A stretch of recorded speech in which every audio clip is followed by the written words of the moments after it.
શહેર ક્રાઇમ બ્રાન્ચે રીઢો ગુનેગાર જમીલ ખાન ઉર્ફે જમીલ જંગલી અને તેના બે સાગરીતોને ભાટેના પંચશીલ નગરમાં બીજા માળે આવેલ ઘરમાંથી એમડી ડ્રગ્સ ઇન્સ્યુલિન સિરિંજ રોકડા રૂપિયા મળી કુલ કિંમત 2,61,360ના મુદ્દામાલ સાથે ઝડપી પાડ્યો છે। ક્રાઇમ બ્રાન્ચની ટીમને એનડીપીએસ ગુના સંબંધે બાતમી મળી હતી કે ભાટેના ઉમિયા માતાજીના મંદિર પાછળ પંચશીલ નગર મકાન નંબર 517ના બીજા માળે આવેલ રૂમમાં જમીલ જંગલી નામનો ઈસમ તથા તેના મળતિયા ઈસમો ભેગા મળી એમડી ડ્રગ્સનું છૂટક વેચાણ કરે છે।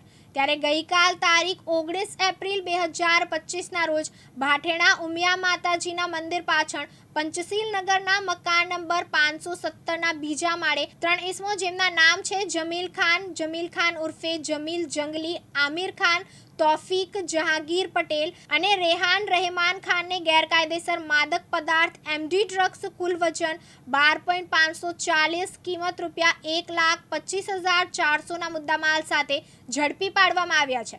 આ ત્રણેય આરોપીઓના કબજામાંથી એમડી ડ્રગ્સ કુલ વજન 12.540 ગ્રામ તથા 4 મોબાઈલ ફોન જેની કિંમત ₹75,000, નીડલ ઇન્સ્યુલિન સિરિંજ નંગ 35 કિંમત ₹350, સ્ટેરાઇલ વોટર ફોર ઇન્જેક્શન આઈપીની 10 ml પ્રવાહી ભરેલ પ્લાસ્ટિકની બોટલ નંગ 11 કિંમત ₹110, રોકડા ₹60,500 મળી કુલ કિંમત ₹2,61,360 મત્તાનો મુદ્દામાલ કબજે કરી સલાબતપુરા પોલીસે ગુનો રજીસ્ટર કર્યો છે।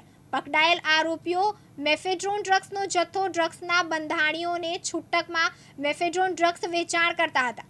આરોપીઓ ગ્રાહકોને સિરિંજ દ્વારા પણ ડ્રગ્સનો નશો કરાવતા હોય ગુના સ્થળ પરથી સિરિંજનો જથ્થો કબજે કરવામાં આવેલ છે। તેમજ પકડાયેલ આરોપીઓમાંથી 2 આરોપીઓ ગુનાહિત ઇતિહાસ પણ ધરાવે છે। યાસીન દારા, દિવ્યાંગ ન્યૂઝ, સુરત।